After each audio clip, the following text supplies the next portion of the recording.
এমন এমন মানুষ তৈরি হয়েছে কিয়ামত পর্যন্ত ওই রকম মানুষ আর মনে হয় হবে না। হবে না, ওমরের মতো মানুষ তামাম দুনিয়া মিলে আর বানাতে পারবেন না। তিনি রাষ্ট্রপ্রধান হওয়ার পরও প্রতিদিন 5টা করে ভালো কাজ করতেন।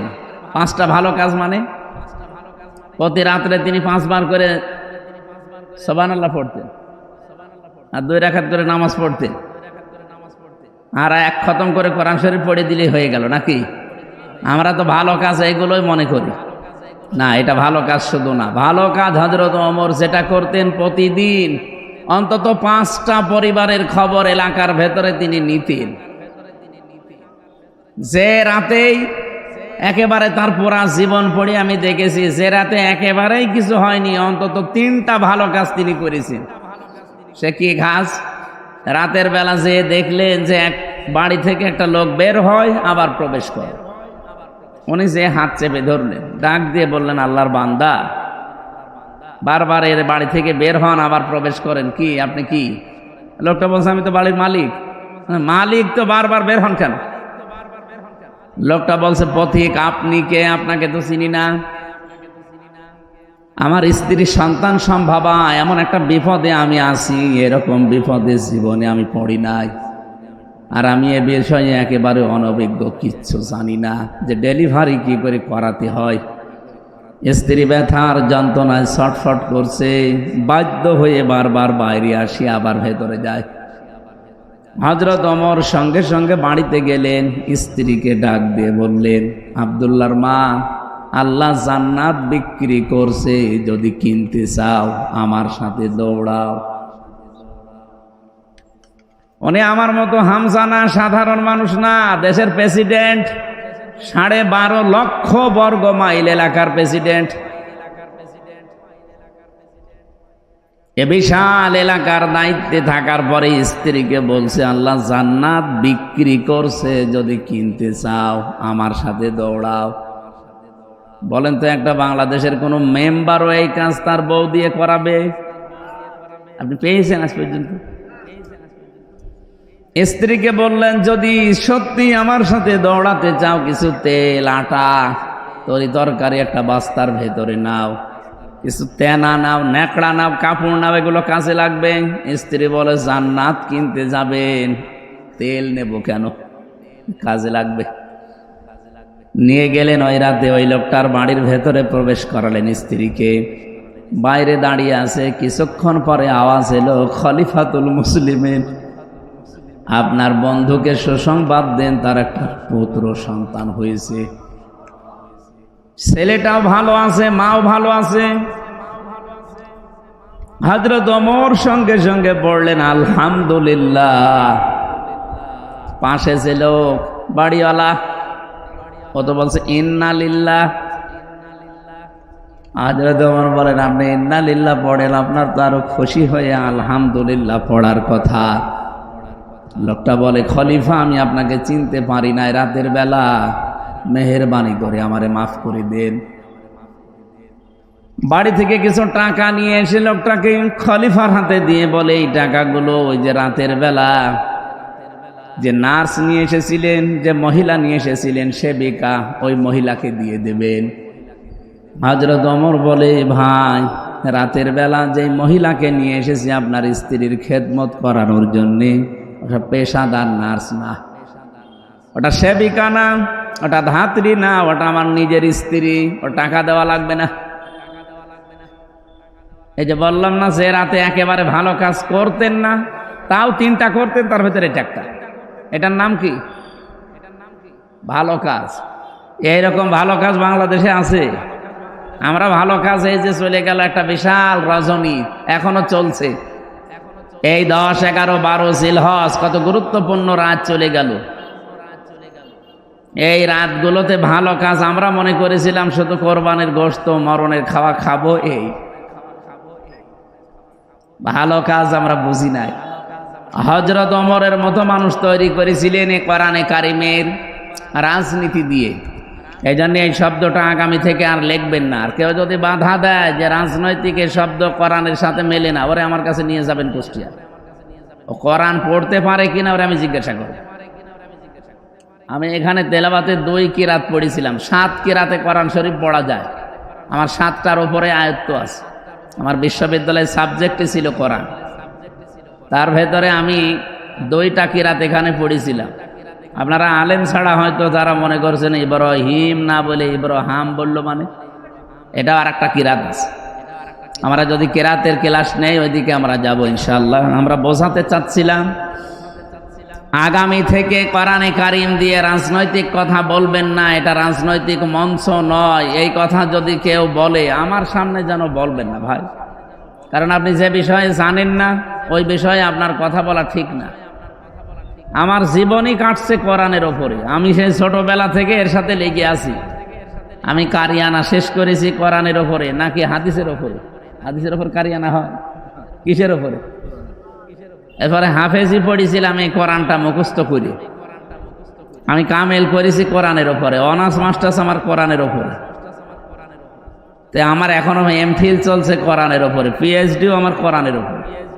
তো বলেন তো, আপনার কাছ থেকে যদি এখন জিজ্ঞাসা করে করে শুনে শুনে করা লাগে, কোরআনের কথা বলা লাগে যে এটা রাজনৈতিক কথা, এটা অরাজনৈতিক কথা, তা আমার গলায় দড়ি দিয়ে মরিয়ে যাওয়ার দরকার না?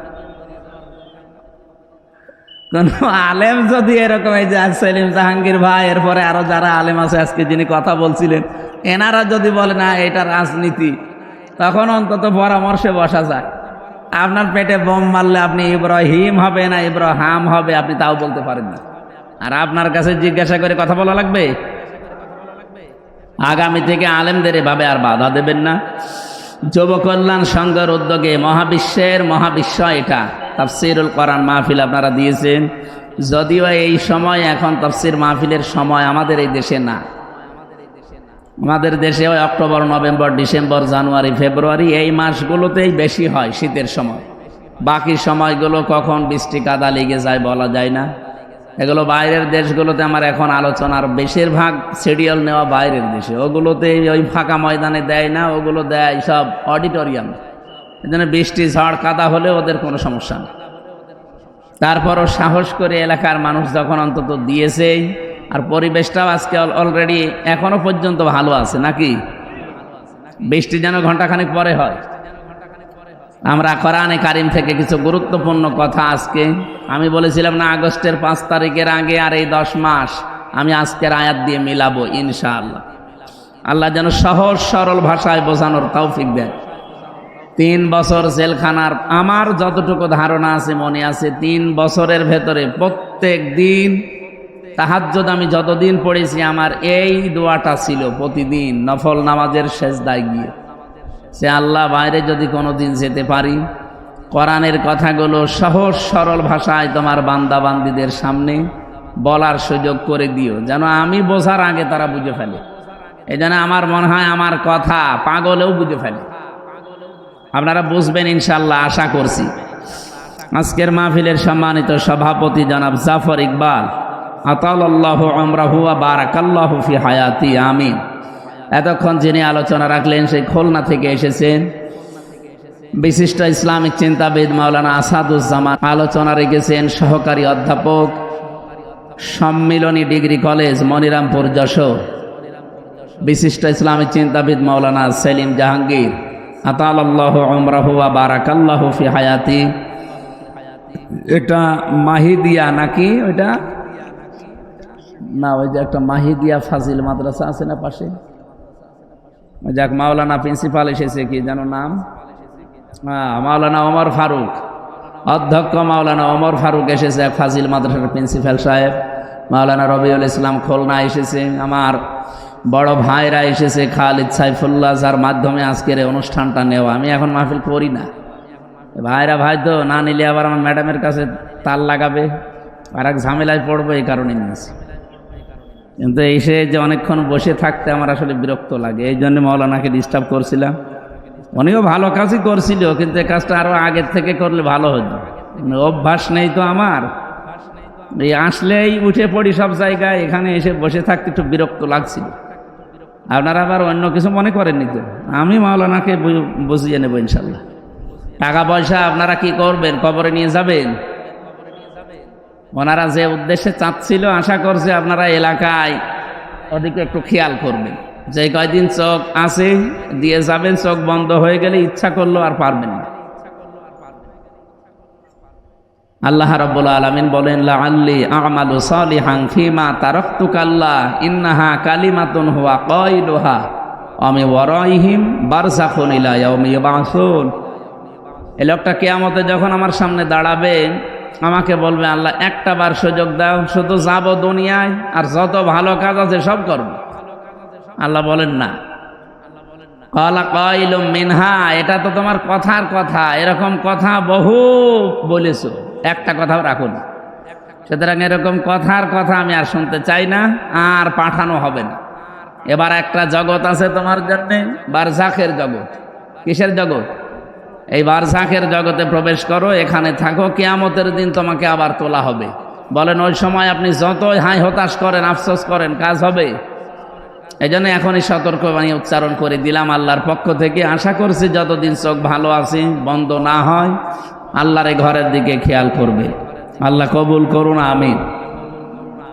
মঞ্চে বসা আছেন ইসলামী আন্দোলন, বিশেষ করে একামতে দিনের যারা দায়িত্বে আছে বাংলাদেশে, তাদের ভেতর অন্যতম এই মানুষগুলো। ওয়ারফা'না লাকা যিকরাক, আল্লাহ এদের মর্যাদা, সম্মান দুনিয়া আখিরাতে আরো যেন বাড়িয়ে দেন। বলেন আমিন।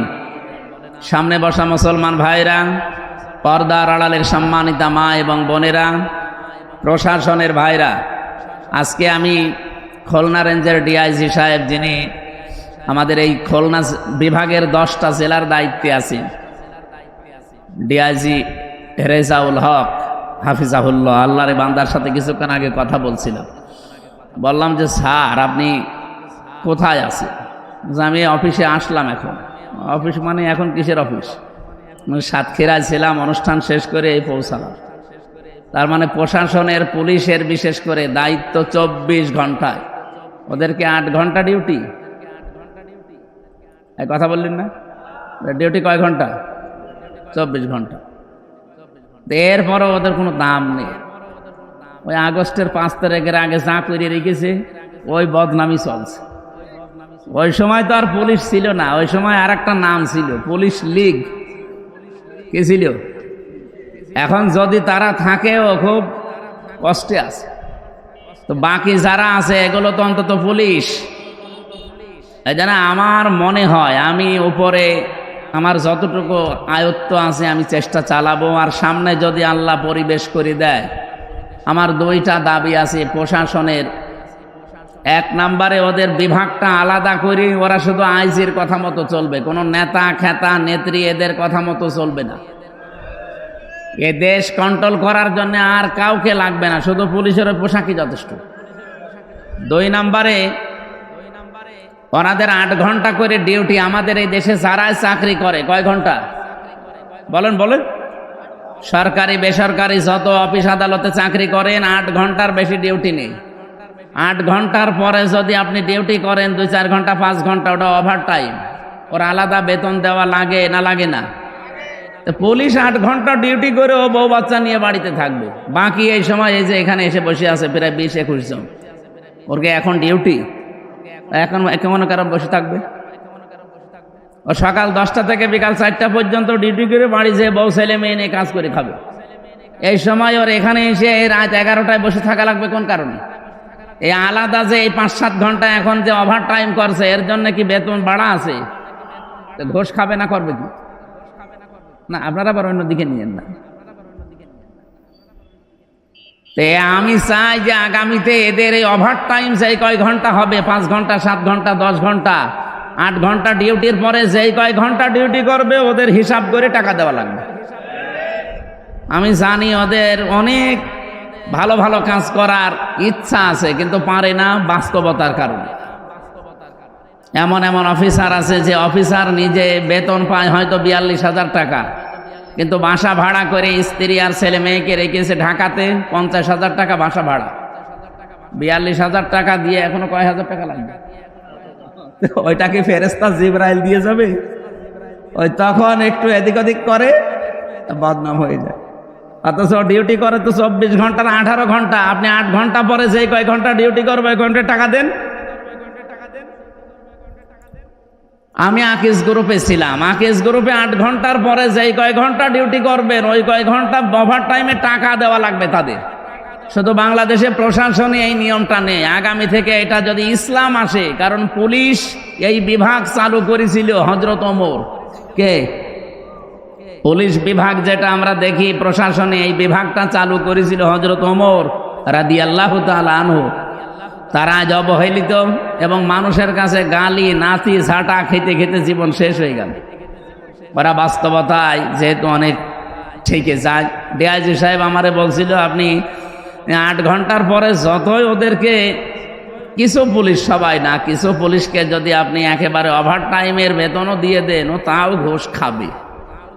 আমার মনে হয় উনি কথা একেবারে 100% সঠিক বলেনি, অন্তত 99%।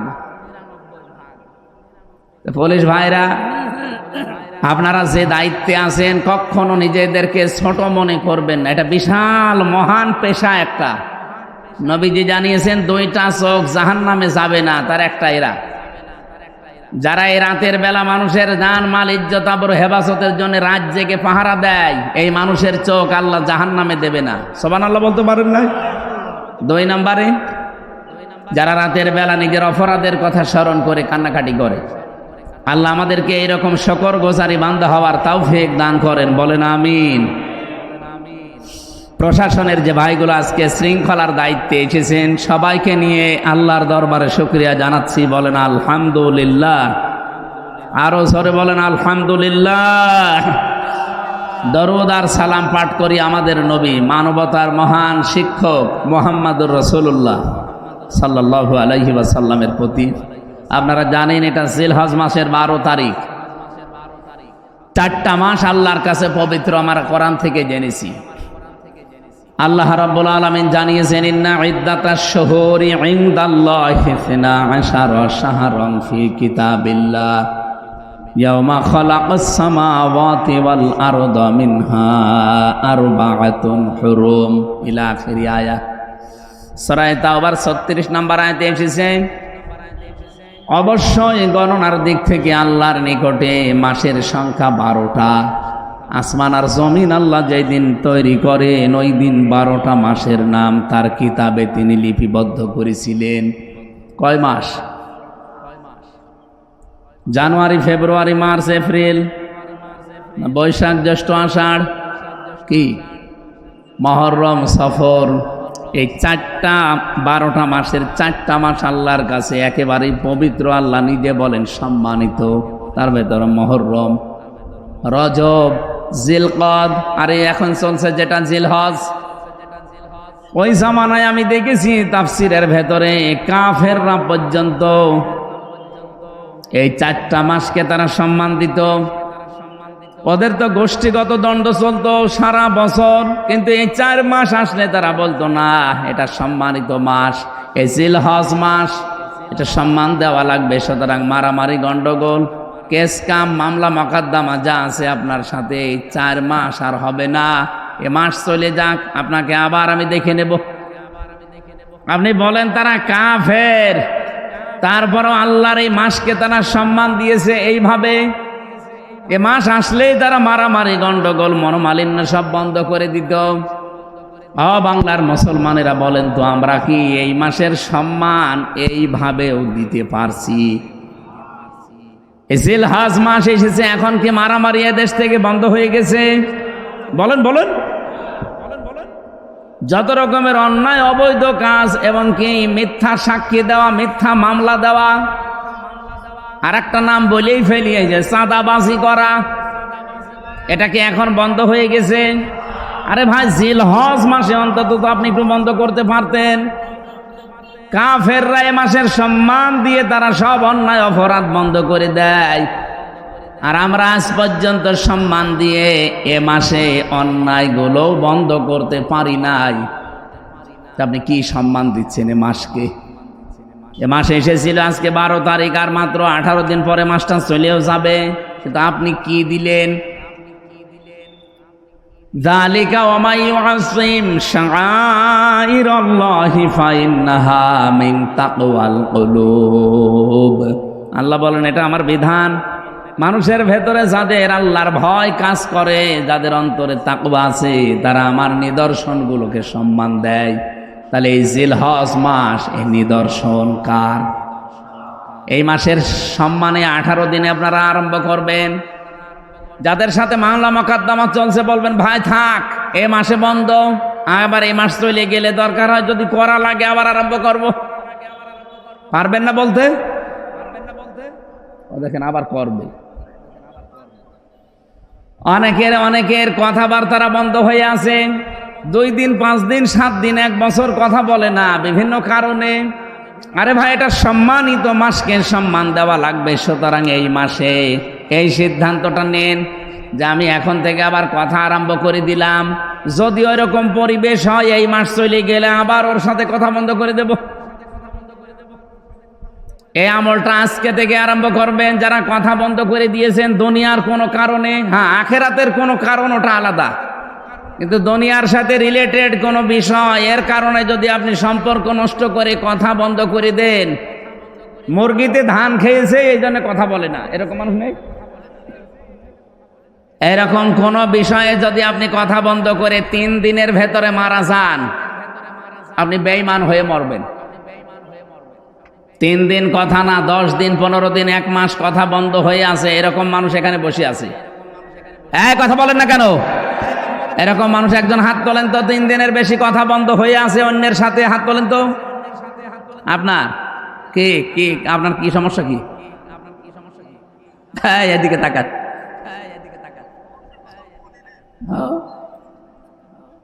এখানে আসবেন না, ঘন্টাখানিক সময় দেন। এই যে একটা নিষিদ্ধ কাজ, এটা এই কাজটা আমাদের ভেতরে চলছে, অথচ এ মাস পবিত্র মাস চলেও যাচ্ছে। কাফেররা এ মাসকে সম্মান দিয়ে অবৈধ কাজ বন্ধ করে দিত, আর আমরা এ মাসের সম্মান দিয়ে অবৈধ কাজ আরো বেশি করি। নবীজির হাদিস হচ্ছে মানিদ দাআ আন আবি যাররিন রাদিয়াল্লাহু তাআলা আনহু قال قال النبي صلى الله عليه وسلم মানিদ দাআ মা লাইসা লাহু ফালাইসা মিন্না ওয়ালিয়াতাবাওয়া মাকআদাহু মিনান নার। রাহু মুসলিম। বিশ্বনবী জানিয়েছেন, কোন ব্যক্তি যদি এমন জিনিসের দাবি নিজে করে যে জিনিসের মালিক সে না, আমি আল্লাহর নবী বললাম 2টা ক্ষতি তার জীবনে হবে। 1 নম্বরে ফালাইসা মিন্না, ওই দিন থেকে ও আমার উম্মত আর নেই। এদিকে তাকান। 2 নম্বরে বলে ইয়াতাবাওয়া মাকআদাহু মিনান নার, সে যেন জাহান্নামে নিজের একটা স্থান তৈরি করে নিল। ও যশোরবাসী, এ খুলনা বিভাগের 10টা জেলায় থাকলে আমার মনে হয় আমি বাড়ির ভেতরে আছি। বাড়ির লোককে যেভাবে আমি ভালোবাসি, পছন্দ করি, আপনাদের এই 10টা জেলার মানুষও আমার কাছে ওই রকমই। এজন্য বড় ভালোবাসা নিয়ে বলছি, যে জিনিস আপনার না, ওই জিনিস যদি নিজের আয়ত্তে নিয়ে নেন, দাবি করেন, জোর জবরদস্তি করে, দখল করে, চাঁদাবাজি করে নিজের আয়ত্তে নিয়ে নেন, ওটা এখনই ফেরত দেবেন। যদি ওটা ফেরত না দেন, আপনি কিন্তু ফালাইসা মিন্না, নবীর উম্মত আর নেই। আর আপনি যদি নবীর উম্মতি না থাকেন, আপনার জন্য আমি মরে গেলে বিসমিল্লাহি ওয়া আলা মিল্লাতি রাসূলিল্লাহ পড়ে করব কি? যে আল্লাহর নামে রসুলের দলে তুলে দিয়ে গেলাম, আপনি তো রসুলের দলে নেই। এক কথা বলেন না কেন? এই জন্য যারা অন্যের জিনিস নিয়েছেন, আগস্টের 5 তারিখের পরে এগুলারও বেশি আরম্ভ হয়েছে। অনেকে যে যা সেখানে পেয়েছে, বাবা শাহজালাল সব হালাল। এই চরিত্র যারা, তারা এই মাল ফেরত দেওয়া লাগবে। কারা কারা ফেরত দেবেন হাত তোলেন তো। এই এলাকায় মনে হয় এসব শুরু হয়নি। যদি কারো কিছু দখলে রাখেন যেটা আপনার আসলে না, ওটা ফেরত দিয়ে দেবেন। হাদিসের টিকা বলছি, এবার এদিকে তাকান।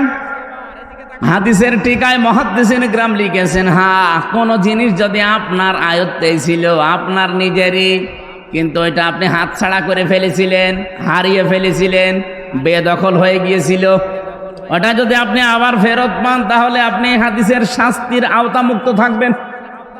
কি বুঝলেন? মনে করেন আমার একটা দোকান ছিল, এটা আমারই, 15 বছরে হাত ছাড়া হয়ে গিয়েছিল, দখল হয়ে গিয়েছিল, অন্য জোর করে কেড়ে নিয়েছিল। এখন আমি ওইটা আবার ফেরত পেয়েছি, তাহলে আমার জিনিস আমি ফেরত পেলাম, আমার অসুবিধা নেই। কি কথা বলছেন? তাহলে ফালাইসা মিন্না আমার জন্য না, আমি নবীর উম্মত থাকবো না, না এটা আমার জন্য না, কারণ আমার জিনিস আমি পেয়েছি।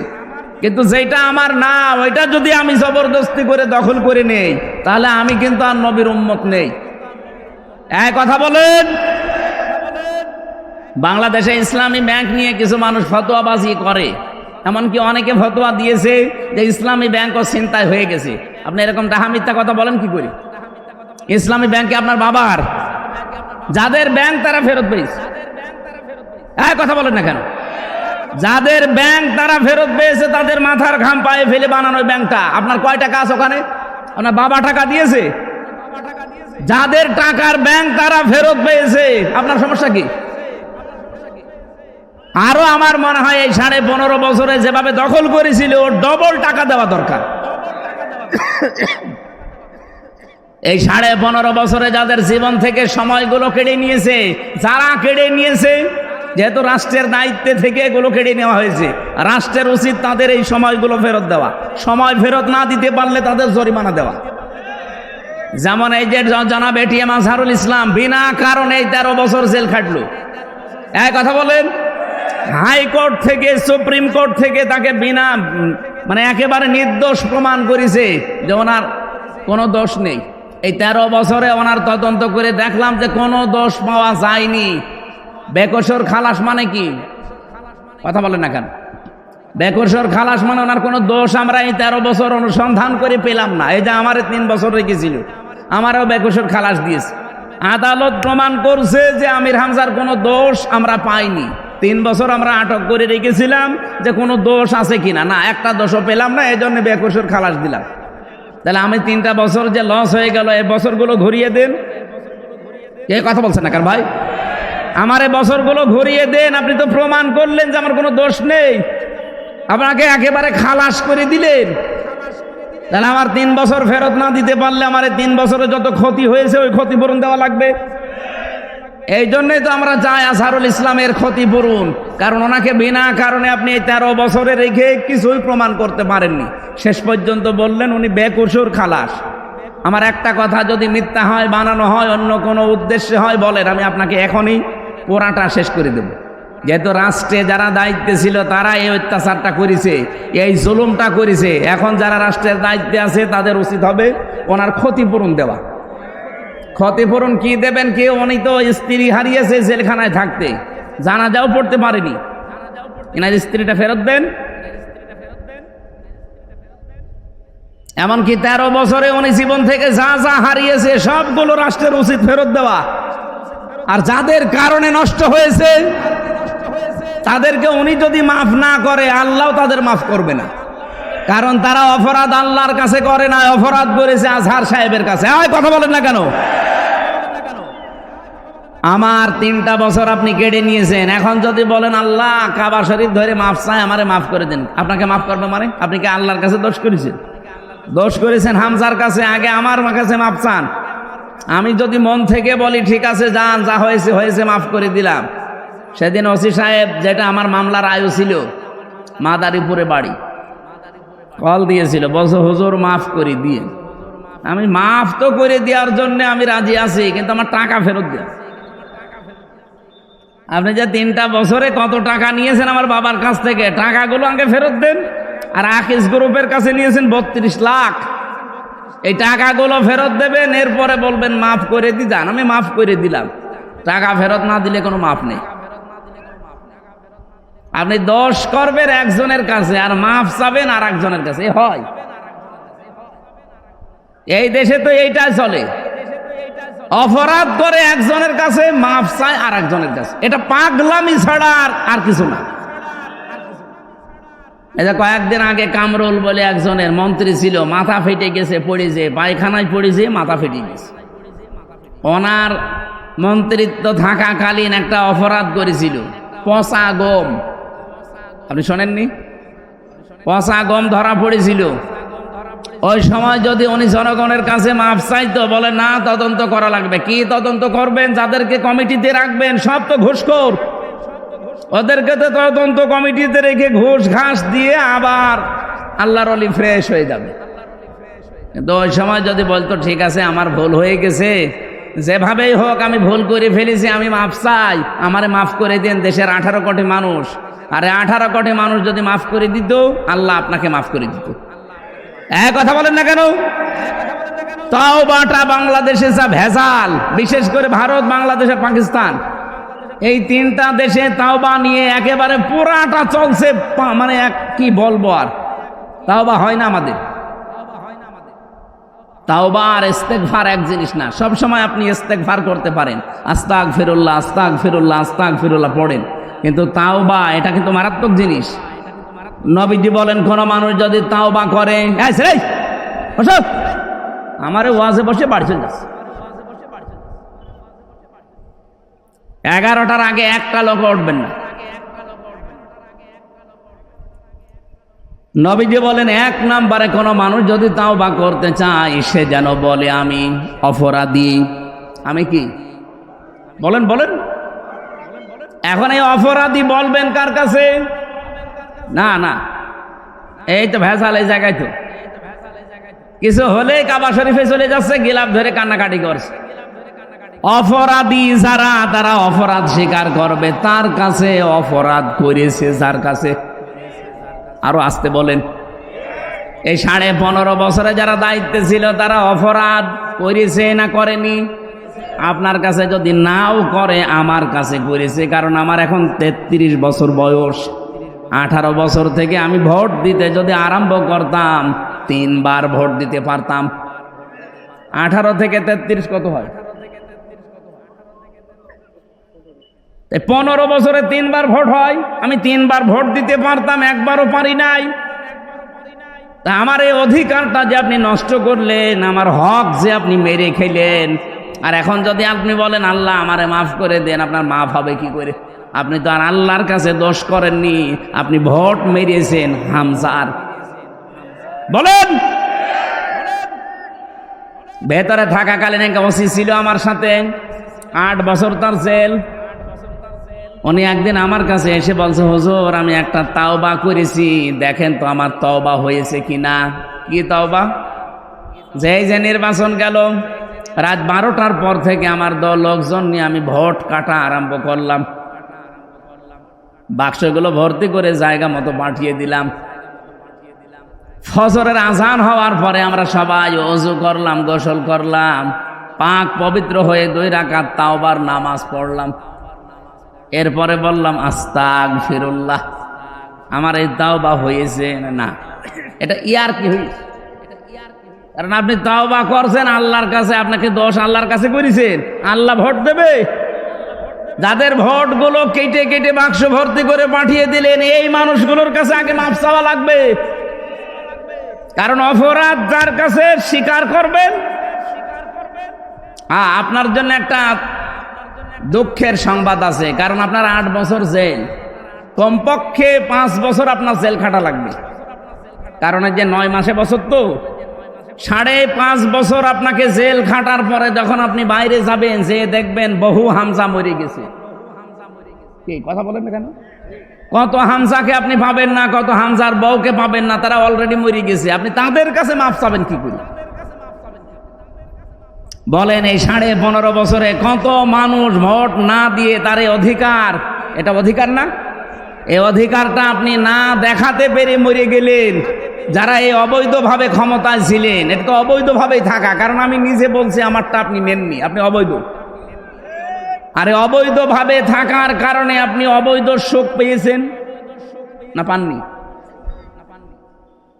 একটা এমপির আন্ডারে যত কিছু বাজেট হয়, আমি যতটুকু লেখাপড়া করছি বাংলাদেশ সম্পর্কে, আমি যা দেখছি, এগুলো যদি সঠিকভাবে ব্যয় করা হয়, একেবারে বন্যার পানির মতো জোয়ারে ভেসে যাবে।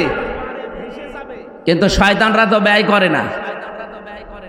25-26টা হাত বদল হতে হতে যদি 3 কোটি টাকা বাজেট হয়, 300 টাকার কাজ হয়, বাকিগুলো সব আল্লাহর ওলিরা খেয়ে ফেলে। কয়েকদিন আগে আমি মালয়েশিয়া ছিলাম। ওখানে যেই দেশে যাই, মালয়েশিয়া, সিঙ্গাপুর, থাইল্যান্ড, ইন্দোনেশিয়া, এই যে বাহরাইন, সবগুলো দেশে আমি ঘুরলাম। ওরা মাহফিলে নিয়ে যায়। যে দেশে যায় আগে আমার দলে হোটেলে হোটেলে ওই তো প্রায় 20 তলা 30 তলা 40 তলা হোটেল, লিফট দিয়ে নিচে নেমে আসি, মেহমান খানা সেখানে ওই যে নিচে বসে আছে, ওখানে যে একটু চা নাস্তা করবো, দেখি আল্লাহর ওলি বসে আছে। কি আপনি এখানে কেন? হুজুর আমি আগেই পালিয়েছি। কবে? বলে 3 তারিখে। আমি জানতাম যে দেশের অবস্থা ভালো না, এই জন্য আগেই পালিয়েছি। পালিয়ে থাকেন কোথায়? এই যে 8 মাস 9 মাস হয়ে গেল, কোথায় থাকেন? এই হোটেলে। আপনি যেন কাউকে বলবেন না। আজ 8-9 মাস আছি খুব কষ্ট করে, বাইরে যেতে পারি না। আপনি বাইরে যেতে পারেন না কেন? আপনার তো 620টা বাড়ি শুনেছি। কত? 620টা বাড়ি তার। একজন মন্ত্রী ছিল, চট্টগ্রামে বাড়ি, থাকতে পারে না। ওই দেশেও তার বাড়ি আছে, সাহেব পাড়া বানিয়েছে, কিন্তু তালা লাগানো।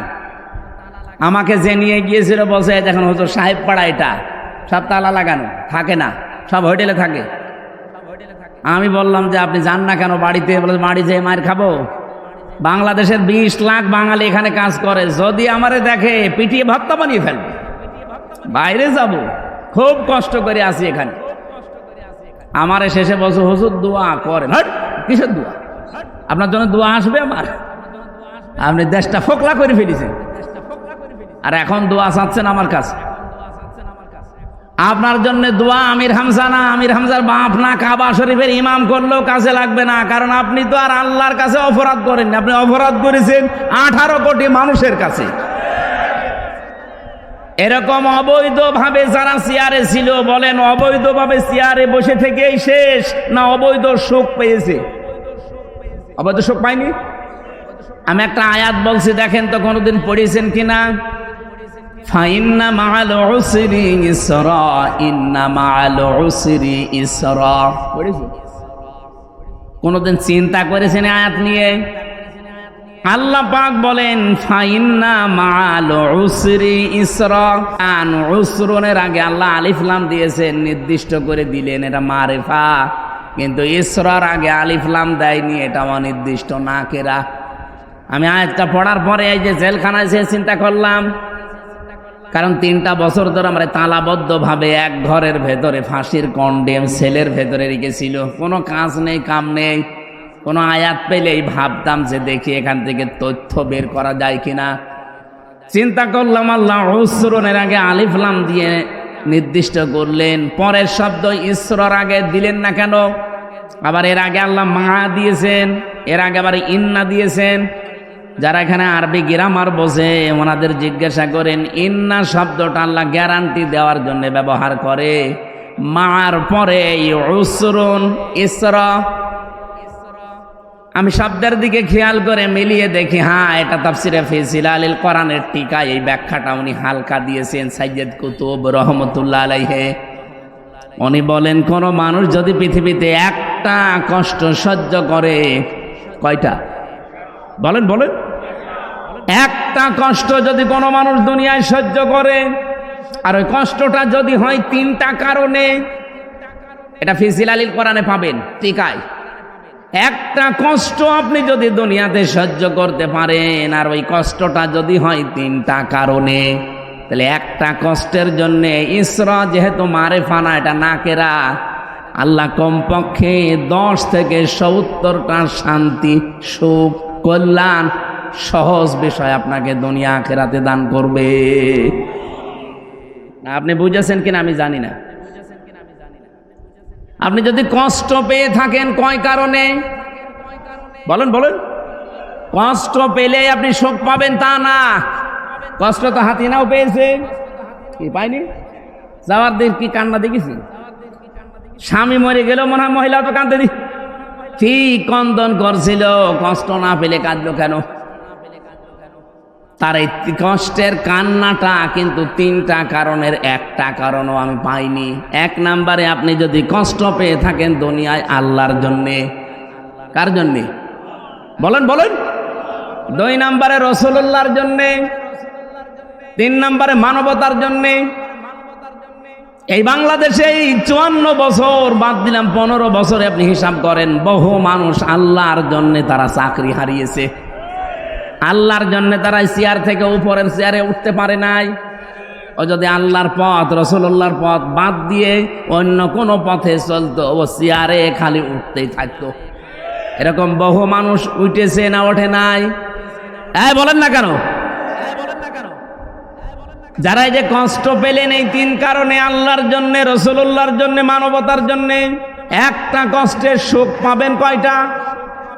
70টা। বলেন বলেন, আরো জোরে বলেন। সিস্টেমের পরের আয়াতে দেখেন, যেহেতু আল্লাহ রিপিট করেছেন, ইন্না মা'আল উসরি ইসরা। মা মানে কিন্তু পরে না, মা মানে কি? সঙ্গে, সাথে। আল্লাহ বলেন, কোন মানুষ যদি একটা কষ্ট দুনিয়ায় সহ্য করে, কমপক্ষে তার সাথে সঙ্গে 70টা সুখ, শান্তি, কল্যাণ, স্বস্তি, নিরাপত্তা আমার আল্লাহ রেডি করে রেখেছেন। বলেন সুবহানাল্লাহ। এবার আমি আরেকটা ব্যাখ্যা বলছি, একটু তাকান। কোন মানুষ যদি দুনিয়াতে একটা সুখ ভোগ করে, আর ওই সুখটা যদি হয় অবৈধ সুখ, একটা সুখের কারণে কমপক্ষে 70টা দুঃখ তাকে ভোগ করা লাগবে। এই 15 বছরে যারা সুখ ভোগ করেছেন, কমপক্ষে মনে করেন 50টা।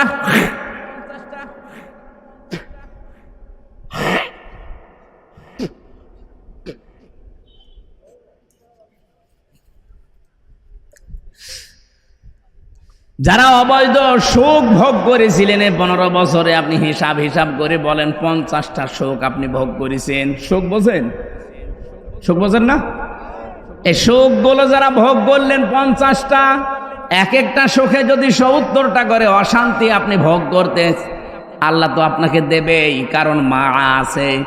আপনি হিসাব করে বলেন তো, 50টা সুখে দুঃখ হবে কয়টা?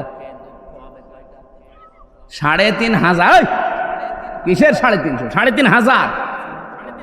হ্যাঁ, 0টা কম হয়ে গেছে। 3,500 দুঃখ, কষ্ট, অশান্তি, অপমান, অপদস্থ হবেন। এরপরে আপনার অন্য কিছু। হাসিনা যে সফল হতে পারে না এই 10 মাসে, এই কারণে ও কিন্তু 28 বার কমপক্ষে তৈরি করেছে ষড়যন্ত্র। এই 10 মাসে একবারও সফল হতে পারেনি, কারণ যত অবৈধ সুখ ভোগ করেছে, এক একটা অবৈধ সুখের জন্যে অন্তত 50টাও যদি সুখ পায়, 50টা না 50,000 পেয়েছে, কি মসে থাকতো। মাওলানা মামুনুল হক আর আমির হামজা এই 2 জনের লাল দাগ দিয়েছিল যে এদের যেন জামিন না হয়। বলেন সুবহানাল্লাহ। 3টা বছর মামলাটা 28 বার তুলেছে। সিএমএম কোর্ট, জজ কোর্ট, হাইকোর্ট মিলে 28 বার না। অথচ এই মামলা আগস্টের 5 তারিখের পরে শুধু তুলতে দেরি, মামলা জামিন না পুরা খারিজ করে দিয়েছে। আমি খাস কামরায় গিয়েছিলাম জজের, যে বললাম, মাননীয় জজ সাহেব, আপনি 3 বছর তো আপনার কাছে মামলা ছিল, তখন তো আপনি কিছু বললেন না, আর আজকে বলছেন যে এই মামলায় তো কোনো মাল ম্যাটারেস নেই, কি দিয়ে বিচার করব, যা খারিজ করে দিলাম। আগে কি মাল ছিল এই 3 বছর? না হুজুর। না হুজুর মানে তখন জামিন দিলে তো আমার 3 বছর জেলে থাকা লাগে না। হুজুর কিছু করার নেই, আমার হাত বাঁধা ছিল। কি ছিল? 1628 জন মানুষ বাংলাদেশে দায়িত্বে আছে, এখনো আছে। শুধু ওই মহিলাটার হাত শুধু খোলা ছিল, তাছাড়া বাকি এই দেশের 1627 জন মানুষের হাত সব বাঁধা ছিল। ও কাওয়া কাকুরও হাত বাঁধা ছিল। ও কাওয়া কাকে কা করতো, ও যদি একটু ডান থেকে বামে যায়, ও কাওয়ার গোষ্ঠীও শেষ করে দিত। যেই কয়েকজন ছিল আমি তো দেখেছি, সবগুলোর হাত বাঁধা, কেউ কিছু পারবে না, সব আল্লাহর ওলি বলি দেবে। তারপর আমরা চাই আগামীতে দেশ যারাই নেবেন, কে নেবেন আমরা জানি না, যারাই নেবেন 1628 জন মানুষ দায়িত্বে থাকবে। কারো হাত যেন এভাবে বাঁধা না থাকে, সবার হাত থাকবে আবু সাইদের মতো খোলা। এটা চান কারা কারা দেখি? লিল্লাহি তাকবীর।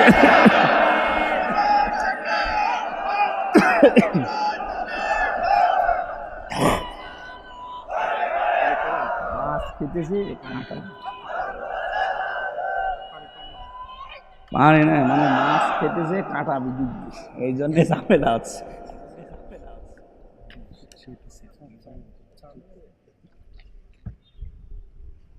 এই আর কয় মিনিট সময় দেবেন বলেন তো? আমার এখন মাহফিল কম তো, 2-5 ঘন্টা অসুবিধা, কিন্তু আপনাদেরকে যে উদ্দেশ্যে এরা নিয়ে এসেছে, এই মাহফিলটা আজকে ছিল আমার চৌগাছা বাজারে। ওখানে আল্লাহর ওলিরা কি করেছে আমি জানি না, এই আমার ভাইয়ের সাথে চাকরি করে, ইনি কিভাবে কায়দা করে এখানে নিয়েছে আমি জানিও না। আজকে দুপুরবেলা জানলাম যে মাহফিল আমার এখানে। আমি তো সেই কুষ্টিয়া থেকে আসার সময় মনে করছি যে আমার চৌগাছা মাহফিল, চৌগাছা আসার পাশে এখানে না, আরো দূরে কোথায়, মনিরামপুরে। দেখ হয়ে গেছে যখন, আর এরা একটা উদ্দেশ্য নিয়ে দিয়েছে। আমরা আয়াতে যাচ্ছি, তাফসীর মাহফিল শোনার জন্যই তো এসেছেন নাকি? অন্তত আর কিছুক্ষণ সময় চাচ্ছি আপনাদের কাছে, কিন্তু ওরা বারবার এই যে পেছন দিক থেকে একটু গোতা দিচ্ছে, দেখছেন না? মাওলানা সেলিম জাহাঙ্গীর সাহেব, ওনারা টাকা পয়সা চায়। আর আপনারা যারা এসেছেন, আপনারা তো টাকা দেওয়ার জন্য আসেননি, ওয়াজ শোনার জন্য এসেছিলেন। কি করব বলেন? তাহলে মাছ খেতে চাইনি ছাতাই কারণে, গলার ভেতরে কাঁটা বেঁধে যা ঝামেলায় আছে। কে কে করবেন বলেন? টাকা দেবেন নাকি মাহফিল চালাবো? দেবেন? ভেতরে কি ব্যাগ দিয়েছিলেন? ব্যাগ তো দিয়ে দিয়েছে, আবার কি কিভাবে টাকা চাবো? আমি তো টাকা কালেকশন করতে পারি না।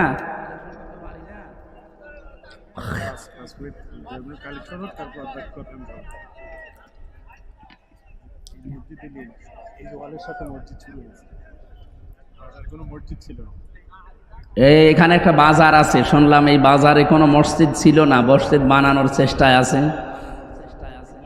কোরআনে কারিম এবং হাদিসের ভাষা আমি যতটুকু বুঝি, মান বানা লিল্লাহি মাসজিদান বানাল্লাহু লাহু বাইতান ফিল জান্নাহ। এইটুকু তাকান, একবারে পুরা 2 তলা 3 তলা মসজিদ করে দেওয়া লাগবে, এইটা হাদিস না। হাদিস হচ্ছে মান বানা লিল্লাহি মাসজিদান, যে ব্যক্তি একটা মসজিদ বানাবে। মসজিদ মানে কি? একটা সেজদার জায়গা, একটা টাইলসের জায়গা, এটাও একটা মসজিদ। সুতরাং একটা টাইলসের জায়গা পরিমাণে এতটুকুর যা খরচ হয়, এরকম যদি 500 টাকা 1000 টাকা খরচ লাগে একটা টাইলস দিতে, এই পরিমাণের জায়গাও যদি কেউ কমপ্লিট করে দেয়, সে একটা মসজিদ বানানোর সওয়াব পাবে। আল্লাহ জান্নাতে তার জন্য ঘর বানাবে। একেবারে পুরাটা 2000 স্কয়ার ফিট বানিয়ে ছাদ করে দেওয়া লাগবে, এটার নাম মসজিদ না, ওটা তো কমপ্লিট। আপনি শুধু একটা টাইলসের জায়গা পরিমাণ একটা মানুষ সেজদা দিতে পারে, এতটুকু জায়গার যে খরচপাতি আছে এতটুকু দিয়ে দিল। জায়গা আছে মসজিদের, ও কলম পর্যন্ত ওঠানো হয়ে গেছে, শুধু একটা সেজদার জায়গা কমপ্লিট করার মতো অর্থ আপনি দিয়ে দেবেন। এখন না পারলেও এসে দিয়ে দেবেন। আপনি একটা নিয়ত করে রাখেন, কারণ এই উদ্দেশ্যে আজকের এই অনুষ্ঠানটা দেওয়া, নয়তো এই অনুষ্ঠানটা এই গরমের ভেতরে দিত না। আপনাদের বারবার বলছে তো, এই জন্য আপনারা একটু চেষ্টা করেন। একটা সেজদার জায়গা বানাতে যা লাগে, 2টা টাইলস হলে একটা সেজদার জায়গা হয়ে যায়। অন্তত এই পরিমাণের যে খরচ আছে, আপনারা একটু নিয়ত করে, হয়তো 500, 700, 1000 মতো লাগবে, আপনারা দিয়ে দিন। 50-60 জন যদি এইভাবে করেন, দেখেন জায়গাটা কমপ্লিট হয়ে যাবে। কিয়ামত পর্যন্ত এখানে সেজদা চলতেই থাকবে ইনশাআল্লাহ। হযরত ইব্রাহিম আমাদের জাতির পিতা, সূরা মরিয়মের 41 নম্বর আয়াত, যেটা আমরা তেলাওয়াত করেছিলাম, আল্লাহ রাব্বুল আলামিন বলেন, ওয়াযকুর ফিল কিতাবি ইব্রাহিম ইন্নাহু কানা সিদ্দীকান নাবিয়্যা। স্মরণ করো, আমি ইব্রাহিম নবীর আলোচনা আমার এই কিতাবের ভেতরে আপনাকে আমি করে শোনালাম। নিশ্চয় সে ছিল সিদ্দিক এবং নবী। এই 2টা গুণ আমাদের জাতির পিতা ইব্রাহিম আলাইহিস সালামের আল্লাহ বর্ণনা দিলেন।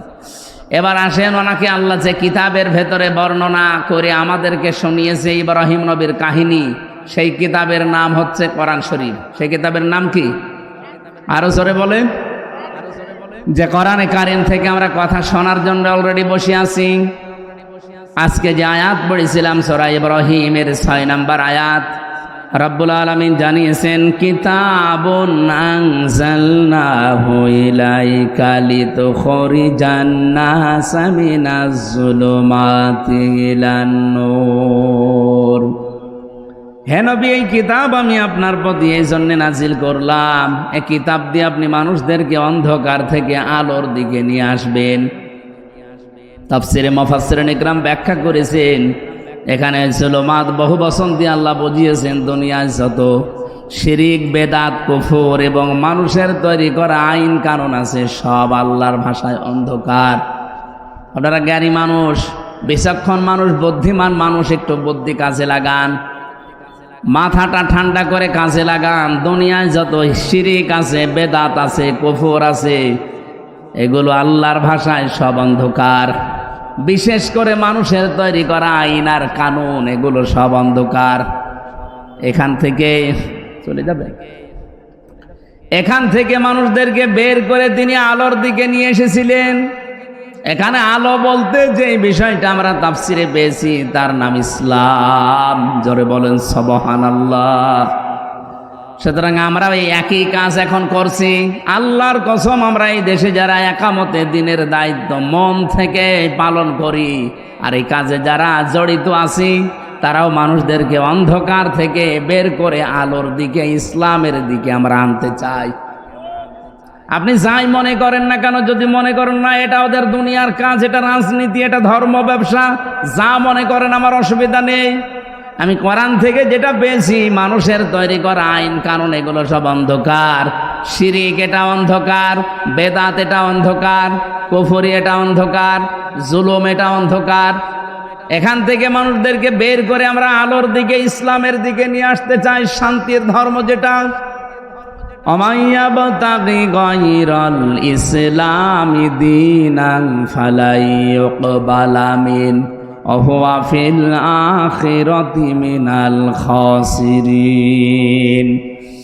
আল্লাহ পাক বলেন, পৃথিবীতে কোনো মানুষ যদি ইসলাম বাদ দিয়ে অন্য কোনো ধর্ম, অন্য কোনো নিয়ম নীতি, অন্য কোনো দিন তালাশ করে, সে জীবনেও আল্লাহকে খুশি করতে পারবে না। এমনকি তার জীবনের কোনো ইবাদত বন্দেগী কবুল হচ্ছে না, হবে না।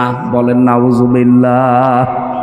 আশা করছি এই কথাটা আপনি অন্তরে গেঁথে বাড়ি নিয়ে যাবেন। ইসলাম বাদ দিয়ে কোনো নিয়ম নীতি মেনে আল্লাহ পর্যন্ত যাওয়া সম্ভব না, সে যে নিয়ম নীতি হোক। আল্লাহ পাক বলেন, আমার এই কিতাবের ভেতরে ইব্রাহিম নবীর কাহিনী তোমাদেরকে শোনালাম। এক নম্বরে তিনি সিদ্দিক ছিলেন। সিদ্দিক কাকে বলে? আমরা বাংলাদেশে অনেকেই মনে করি সিদ্দিক মানে যে সত্য কথা বলে সে সিদ্দিক। না, শুধু সত্য কথা বললেই মানুষ সিদ্দিক হয় না। শুধু সত্যবাদীদের সাথে থাকলেই সিদ্দিক হওয়া যায় না। সিদ্দিক হচ্ছে সত্যকে সত্য জানার পর যারা দ্বিধাহীন চিত্তে সব কিছুকে পেছনে ফেলে যারা মেনে নিতে পারে, এরাই আল্লাহর কাছে সিদ্দিক। আর সত্যকে সত্য জানার পরে অনেকে দুনিয়ার ফেরে বেপড়ে মানতে চায় না। সত্যকে সত্য জানার পরে অনেকে বিভিন্ন প্রভাব প্রতিপত্তি, বিভিন্ন কারণে তারা সত্যকে গ্রহণ করতে চান না। আপনার বিবেকে কি বলে আসলে সত্য কোনটা আপনি কিন্তু বুঝে ফেলেছেন, আপনি জানেনও। এরপরও বিভিন্ন পিছুটানের কারণে যারা মানতে চান না, গ্রহণ করতে চান না, আপনি যতই সত্য কথা বলেন সিদ্দিক হতে পারবেন না।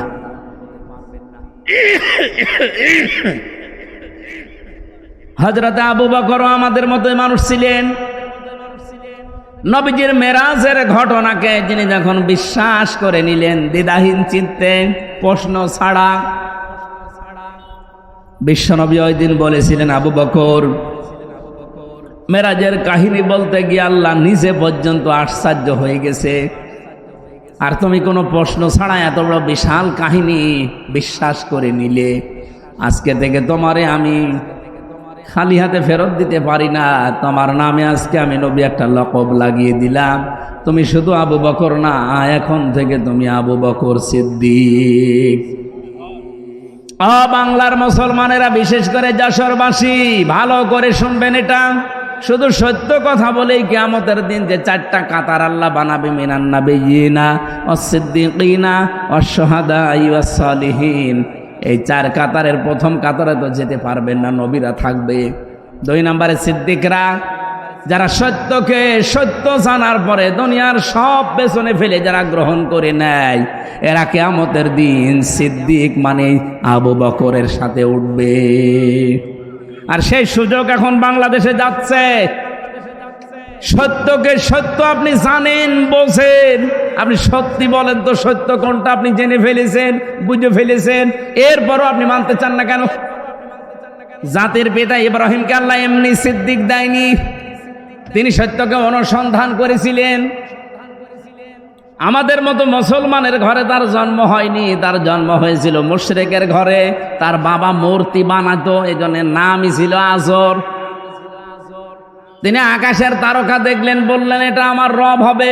চন্দ্র দেখলেন, বললেন রব হবে। সূর্য দেখলেন, বললেন রব হবে। যখন সব ডুবে গেল, বলেন না, যেগুলো জিনিস ডুবে যায়, অস্তমিত হয়ে যায়, যার কোনো অস্তিত্ব নেই, আমি ওটা মানি না। ইন্নী ওয়াজ্জাহাতু ওয়াজহিয়া লিল্লাযী ফাতারাস সামাওয়াতি ওয়াল আরদা হানিফা ওয়া মা আনা মিনাল মুশরিকিন। হে আমার জাতির লোকেরা, আমি সত্য অনুসন্ধান করছিলাম, আজকে পেয়ে গেছি। আমি আমার এই চেহারাকে, আমার এই মুখকে আমি আল্লাহর দিকে একনিষ্ঠভাবে ঘোরালাম। শুধু ঘোরাইনি হানিফা, একনিষ্ঠভাবে ঘোরালাম। অমানা মিনাল মুশরিকিন, আমি কিন্তু আর মুশরিক না। আমি শিরিক করি নাই, করিও না, আমি মুশরিক না। তিনি সত্য অনুসন্ধান করে, খোঁজ করে পেয়ে গ্রহণ করেছিলেন। আর আমরা তার সন্তান দাবি করি। জাতির পিতা ইব্রাহিমকে যারা বিশ্বাস করি, তাদের চোখে আঙ্গুল দিয়ে সত্য দেখানোর পরও মানতে চায় না। আমার কথার অর্থ আমি মনে হয় আপনি বুঝে ফেলেছেন। এরপরও যদি না বোঝার ভান করে থাকেন, এদিকে আসেন, আসেন, কানের নিচে এমন জোরে দুইটা দেব, আপনি সব বুঝে ফেলবেন। এত বাংলায় বলার পরও বলে বুঝি না। ৭৩টা দল কাজ করছে বাংলাদেশে। সত্য দল কোনটা আপনি কিন্তু সব জানেন, সব বোঝেন, এরপরও আপনার পিছু টানের কারণে আপনি মানতে পারেন। আপনি ঠিক না বললেও এটাই ঠিক। আপনি জানেন না ৭৩টা দল এই দেশে দিন কায়েম যদি হয়, কারা দিন কায়েম করে টিকিয়ে রাখতে পারবে এই ৭৩টা দলের ভেতরে? আপনি জানেন না? কাদের একেবারে ইউনিয়ন পরিষদ থেকে শুরু করে সংসদ, আন্তর্জাতিক জীবন পর্যন্ত চালানোর সব জায়গায় যোগ্যতা সম্পন্ন লোক কাদের হাতে আছে? কাদের কাছে দিলে দেশটা নিরাপদ থাকবে, বিক্রি হবে না? সব আপনি দেখেছেন, জানেন, আপনি বুঝতেছেন, কিন্তু পেছনের টানের কারণে আপনি মানতে পারেন না। আপনি সত্যকে সত্য জানার পরও মানতে পারেন না। কিয়ামতের দিন আবু বকরের সাথে এই কাতারে উঠতে পারবেন না। ইব্রাহিম নবীকে আল্লাহ প্রথম গুণ দিয়েছেন, তিনি সিদ্দিক ছিলেন। সত্যকে সত্য জানার পর আর বাবা মার দিকে তাকান নাই, গোষ্ঠীর দিকে তাকান নাই, বংশের দিকে তাকান নাই, জাতির দিকে তাকান নাই। বলেছেন হানিফা, সব দিক থেকে মুখ ফেরালাম, আমি একনিষ্ঠভাবে আল্লাহর দিকে ঘুরলাম। আর সেই সময় এসেছে বাংলাদেশে।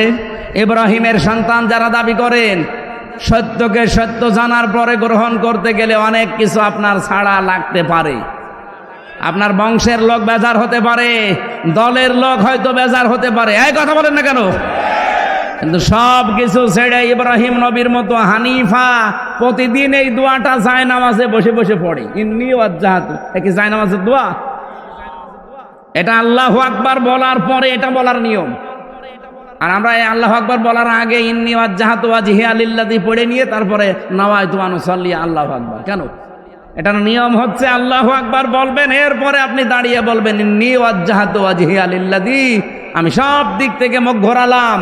আসমান আর জমিন যিনি উদ্ভাবক, আমি তার দিকে মুখ ঘুরিয়েছি একনিষ্ঠভাবে। আমি জানি আমার এই মুখ ঘোরানোতে অনেকে বেজার হবে, আমার পরিবার হয়তো মানবে না, আমার বংশের লোকরা উল্টাপাল্টা কথা বলবে। এতদিন যেই মতে ছিলাম, পথে ছিলাম, তারা দেখতে পারবে না। না পারুক, আমার বাবা ইব্রাহিম যেভাবে ঘুরেছে আমিও ঘুরলাম। কিয়ামতের দিন আমি এই সিদ্দিকদের কাতারে উঠতে চাই। উঠতে চান না? এটা কি অত সহজ? যত সহজে বললাম, আমার দ্বারা অত সহজ না, আমার হামজার দ্বারা অত সহজ না। এটা অনেক কঠিন বিষয়। এই জন্য তাওবার যে ব্যাখ্যা করতে আরম্ভ করেছিলাম, খালি আমরা অপরাধ করি একজনের কাছে আর একজনের কাছে স্বীকার করি হবে না। যেখানে অপরাধ করেছেন, যদি বোর কাছে অপরাধ করেন বোর কাছে স্বীকার করেন, যদি স্বামীর কাছে অপরাধ করেন স্বামীর কাছে স্বীকার করেন। 2 নম্বরে কি? অনুশোচনা করা, অনুতপ্ত হওয়া। 3 নম্বরে জীবনে আর এই কাজ আমি করব না এই ভেবে ছেড়ে দিয়ে চলে আসা। এই 3টা যখন মানুষ মানবে এটার নাম তাওবা। আর তাওবা করলে কি হয়? ফাউলাইকা ইউবাদদিলুল্লাহু সাইয়্যাতিহিম হাসানাত। শুধু গোনা মাপ না, পুরা জীবনে যত গোনা ছিল সব আল্লাহ ফাঁকা করে দেয়। ওই ফাঁকা জায়গাটা আল্লাহ নেকি দিয়ে ভরাট করে দেয়। তো এই তাওবা এমনি এমনি হবে? এখন সেই সুযোগ চলছে, আশা করছি আপনি এই তাওবা করবেন। এতদিন যাই করেছেন, যার কাছে যে অপরাধ করেছেন, যদি সুযোগ থাকে তার কাছে যে স্বীকার করে নেবেন, মাপ চাবেন। 2 নম্বরে মনে মনে অনুশোচনা করবেন, অনুতপ্ত হবেন। 3 নম্বরে জীবনে আর এরকম পথে এই রাস্তায় আমি আর আসবো না, এরকম দৃঢ় সিদ্ধান্ত নিয়ে যারা থাকতে পারে ওদের পেছনের অপরাধ আল্লাহ আর রাখে না, পুরাটা পাল্টিয়ে নেকি দিয়ে ভরাট করে দেয়। যারা এই যে পরকীয়া প্রেমে আছেন, নিজের বউ বাদ দিয়ে অন্যের সাথে লাইন করেন, বা নিজের স্বামী বাদ দিয়ে অন্যের সাথে লাইনই আছেন, এখন তওবা করা লাগবে। এই মুহূর্তে এরকম অবৈধ নাম্বার যাদের আছে, নাম্বারগুলো ডিলিট করে দেন। কারা কারা করবেন হাত তোলেন তো দেখি। এই এলাকায় তো এসব 2 নম্বর কাজ নেই, আলহামদুলিল্লাহ। যদি কেউ এরকম 2-1 থেকে থাকেন, নাম্বার ডিলিট করে দেন আর অনুশোচনা করেন, অনুতপ্ত হবেন, রাতের বেলা একা একা কাঁদবেন। 3 নম্বরে বলবেন জীবনে আর এরকম এই নাপাক রাস্তায় আমি আর যাব না। কারা কারা পারবেন এই সিদ্ধান্ত নিতে হাত তোলেন। চালাক আছে তো, এটা তো গাজী অ্যাডভোকেট এনামুল হকের এলাকা না? উনি তো উকিল মানুষ, খুব চালাক। আপনারাও এরকম চালাক, আপনারা হাত তুলতে রাজি না। বাংলাদেশের যতগুলো মানুষ, আমার মনে হয় যতগুলো মানুষ এই দেশে লেখাপড়া জানা মানুষ, যারা এমপিতে দাঁড়িয়েছে সারা বাংলাদেশ মিলে, সে যে দল থেকে, যদি আপনি 100 জনের তালিকা করেন, এই 300 এমপির ভেতরে অ্যাডভোকেট গাজী এনামুল হক, তার ভেতরে অন্তত 100 জনের ভেতরে 1 জন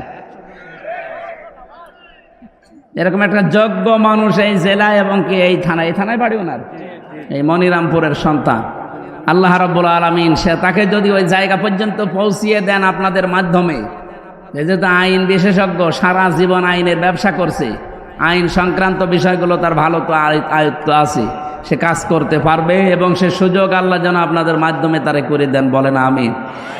সম্মানিত ভাইরা, আমরা 2 নম্বর গুণ পেয়েছিলাম নবী ইব্রাহিমের। তিনি শুধু সিদ্দিক ছিলেন না, তিনি নবী ছিলেন। কি ছিলেন? নবী মানে কি?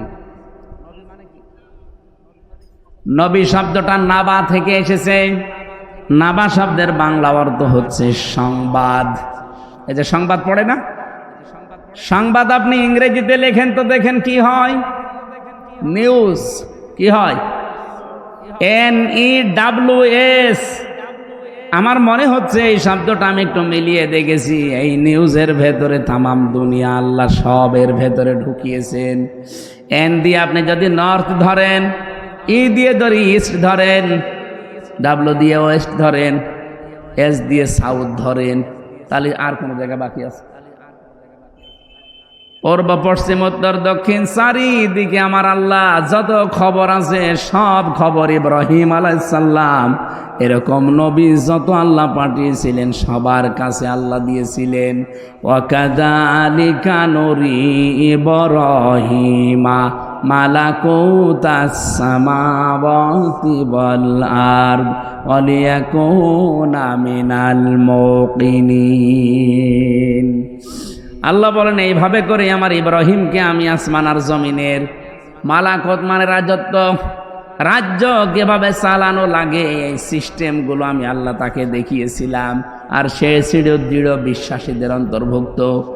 সুতরাং এমন একজন জাতির পিতা আমরা পেয়েছি। আল্লাহ পাক যত খবর, যত সংবাদ, যত নিউজ সব আল্লাহ তাকে দিয়ে দুনিয়ায় পাঠিয়েছিলেন।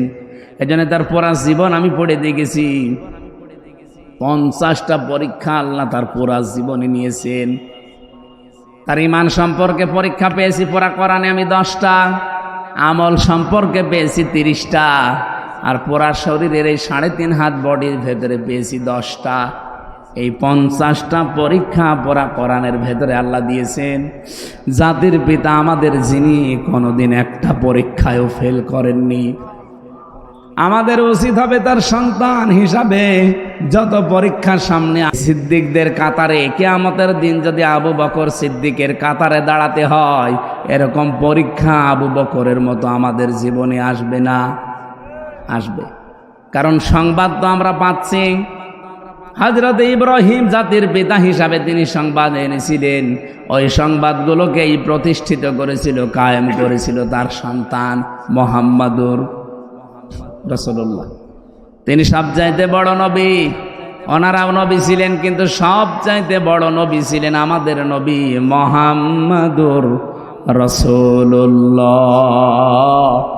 আমাদের উচিত হবে তার আদর্শকে ব্যক্তি থেকে শুরু করে আন্তর্জাতিক জীবন পর্যন্ত যেখানে যেভাবে তিনি চলেছেন, ওইভাবে করে ওই যে 23 বছর 40 থেকে 63 এক সেকেন্ডও যেন আমরা বাদ না দেই, পুরাটা জীবন আমাদের এই দেশে যেন আমরা কায়েম করতে পারি। বলেন আমিন। ওয়ালাকাদ আরসালনা মূসা বিআয়াতিনা নাখরিজ কওমাকা মিনাজ যুলুমাতি ইলান নূর। আমি পাঠিয়েছিলাম মূসাকে আমার আয়াত দিয়ে, সে মানুষদেরকে বের করেছিল অন্ধকার থেকে আলোর দিকে। ওয়াযাক্কিরুহুম বিআইয়ামিল্লাহ, আমি আল্লাহর বিভিন্ন দিবস তাকে আমি আল্লাহ স্মরণ করিয়েছি। এই যে দিবস স্মরণ করানো, এটা কি? তাফসীরে ইবনে কাসিরের ভেতরে আছে যত নিয়ামতগুলো আল্লাহ বিভিন্ন দিবসে তাকে দিয়েছিলেন, যেমন ফেরাউনের কবল থেকে আল্লাহ তাকে মুক্তি দিয়েছিলেন, ফেরাউনের দাসত্ব থেকে মুক্তি দিয়েছিলেন বনি ইসরাইলকে। 2 নম্বরে বিশাল সমুদ্রকে প্রাচীর বানিয়ে তাকে পার করেছিলেন। মান্না সালওয়া 40 বছর পর্যন্ত জান্নাতের খাবার খাওয়িয়েছিলেন। এরকম তার জীবনে পুরা 9টা বড় বড় নিয়ামত দিয়ে আমার আল্লাহ তাকে ভরপুর করে দিয়েছিলেন। আমার মাঝে মাঝে মনে হয় আগস্টের 5 তারিখের আগ পর্যন্ত আমরা যা ছিলাম, যত নিয়ামত আল্লাহ 10 মাসে আমাদেরকে দিয়েছে, বনি ইসরাইলদের মতো আমাদেরও আল্লাহর শুকরিয়া আদায় করা দরকার। ওরা করে নাই, ওরা ধ্বংস হয়ে গেছে। এখনো পর্যন্ত ওরা ধ্বংসের তালিকায় আছে। এই যে ইহুদি যারা মুসা নবীর উম্মত বলে যাদের দাবি করেন, এই ইসরাইল, এটা ধ্বংস হবে হয় আজ আর কাল। কারণ অভিশপ্ত এরা, আল্লাহ নিজে তাদের ওপরে লানত করে বরদোয়া দিয়েছে। বলেন নাউজুবিল্লাহ। আমাদের উচিত সত্যকে সত্য জানার পরে যারা আজ মেনে নিতে রাজি না, শুধু গা গো করেন, শুধু মোড়া মারেন, এদিক ওদিকে চলে যান, প্রতিদিন আপনি নিজে নিজের ওপরে বরদোয়া দিচ্ছেন 17 বার। কয়বার? কোনটা? গায়রিল মাগদুবি আলাইহিম ওয়ালাদ-দাল্লিন, এটা বরদোয়া। প্রতিদিন আপনি বরদোয়া দিচ্ছেন রব্বুল আলামিন তাদের পথে আমাদেরকে চালাবে না, যারা মাগদুব, যারা দল্লিন, যারা গজব প্রাপ্ত এবং পথভ্রষ্ট। প্রথম নাম্বারে ইহুদি, 2 নাম্বারে খ্রিস্টান। সুতরাং নিজের প্রতি নিজে বরদোয়া হবে তখন। ইহুদি আর খ্রিস্টানরা সত্যকে সত্য জানার পরও ওরা মানে নাই। আমাদের নবী সত্য, ওরা ইনজিলে পড়েছে, ওরা তাওরাতে পড়েছে, তারপরও জানার পরও মানে নাই, হিংসা করে আর অহংকার করে। আজ বাংলাদেশে বহু ইহুদি আর খ্রিস্টানদের ঠিক ওই রকম চরিত্রের মানুষই আছে। সত্যকে সত্য জানার পরেও যারা মানতে চায় না, গ্রহণ করতে চায় না, তারা নিজেরাই নিজেদের ওপরে নামাজে দাঁড়ালেই বরদোয়া দেয়। আশা করছি আপনি কথা বুঝেছেন। এইরকম চরিত্র যেন বানাবেন না। নবী যে সংবাদগুলো নিয়ে এসেছিলেন, ওই সংবাদগুলো বাস্তবে আমাদের প্র্যাকটিক্যাল লাইফে আল্লাহ সেট করার তৌফিক দিন। মা বোন যারা এসেছেন, আপনাদের জন্য ওয়াজ হচ্ছে 5 ওয়াক্ত নামাজ যেন গাফেলতি না করে সময় মতো পড়বেন। রমজান আসলে রোজা রাখবেন, নফল রোজা যদি পারেন। মাসে সপ্তাহে 2টা আছে, এরপরে মাসে 3টা আছে। এই যে জিলহজ মাসের 1 থেকে 9 তারিখ 10 তারিখ পর্যন্ত আরাফাতের দিবস পর্যন্ত রোজা ছিল। মহররমের 10টা রোজা আছে। এই সমস্ত রোজাগুলো আসলে সময় পেলে, সমর্থ থাকলে, শরীর ভালো থাকলে করবেন। স্বামী যাদের আছে জায়েজ কথাগুলো মেনে খুশি রাখবেন, না জায়েজ কথা মানার দরকার নেই। আর নিজের শরীরটাকে হেফাজতের ভেতর রাখবেন, পর্দা পশিদায় রাখবেন। জান্নাতের দরজা আল্লাহ সবগুলো আপনার জন্য খুলে রাখবে। আল্লাহ আমাদেরকে আয়াত থেকে যে শিক্ষাটা দিতে চেয়েছিলেন, যতগুলো নিয়ামত আমরা পেয়েছি, এই সমস্ত নিয়ামতগুলো যেন সামনে বনি ইসরায়েলদের মতো না হয়ে আমরা যেন মুহাম্মদ রাসূলুল্লাহর উম্মত আবু বকরের মতো হতে পারি। জোরে বলেন আমিন, আল্লাহুম্মা আমিন। লা ইলাহা ইল্লা আনতা সুবহানাক ইন্নী কুনতু মিনাজ জালিমিন। লা ইলাহা ইল্লাল্লাহু ওয়াহদাহু লা শারীকা লা লাহুল মুলকু ওয়া লাহুল হামদু ওয়া হুয়া আলা কুল্লি শাইইন কাদির। আল্লাহু আকবার, আল্লাহু আকবার, লা ইলাহা ইল্লাল্লাহু, আল্লাহু আকবার ওয়ালিল্লাহিল হামদ। রব্বুল আলামিন, যশোর জেলার মনিরামপুরের দিকে তাকাও। কোরআনে কারিমের কিছু কথা এই গভীর রজনী পর্যন্ত আমরা শুনেছি। রাত গভীর হয়ে গেছে, এই জন্য আমি শেষ করে দিয়েছি। যতটুকুই বললাম এই আয়াত থেকে, আল্লাহ কিয়ামতের দিন আবু বকর সিদ্দিকের কাতারে আমাদের দাঁড় করিয়ে দিও। এই আয়োজনে যারা শরীক হয়েছে এদেরকে মাফ করে দাও। যত মানুষ দূর দূরান্ত থেকে এসেছে, নারী আর পুরুষেরা, আল্লাহ আমাদেরকে আবু বকর সিদ্দিকের মতো বানাও। মেয়েদেরকে তুমি খাদিজাতুল কুবরার মতো বানিয়ে দাও। এলাকায় মাটির নিচে যারা ঘুমিয়ে আছে এদেরকে ক্ষমা করো। বিশেষ করে তোমার ঘর এখানে প্রতিষ্ঠা করার জন্য যারা উদ্যোগ নিয়েছে, যে যেইভাবে তাদের নিজের টাকা অর্থ সম্পদগুলো তোমাকে দিয়েছে, মেহেরবানি করে ঘরের ওসিলায় কবুল করে নাও। তোমার হাবিব জানিয়েছে, মান বানা লিল্লাহি মাসজিদান, কোন মানুষ যদি একটা মসজিদ বানায়, এখানে আমি ব্যাখ্যায় পড়েছি মসজিদ মানে একটা সেজদার জায়গাকেও মসজিদ বলা হয়। একটা টাইলসের জায়গা দেওয়ার জন্য যারা নিয়ত করেছে, আল্লাহ 700-800-1000 টাকা হলে একটা মানুষ সেজদার জায়গা তৈরি করে ফেলতে পারে। এতটুকু সামর্থ্য যাদের দিয়েছো, যারা এই নিয়ত করে আছে, এদের নিয়তকে তুমি কবুল করে নাও। জান্নাতে এদের জন্য একটা ঘর তুমি বানিয়ে দিও। আল্লাহ রাব্বুল আলামিন, আজকে যার মাধ্যমে এসেছি তোমার এই গোলামকে কবুল করে নাও। আমি নিজে অসুস্থ, জালেমের কারাগারে 3টা বছর আমি না খেয়ে অসুস্থ হয়ে গেছি। মেহেরবানি করে আমার এই সুস্থতায় ফিরিয়ে দাও।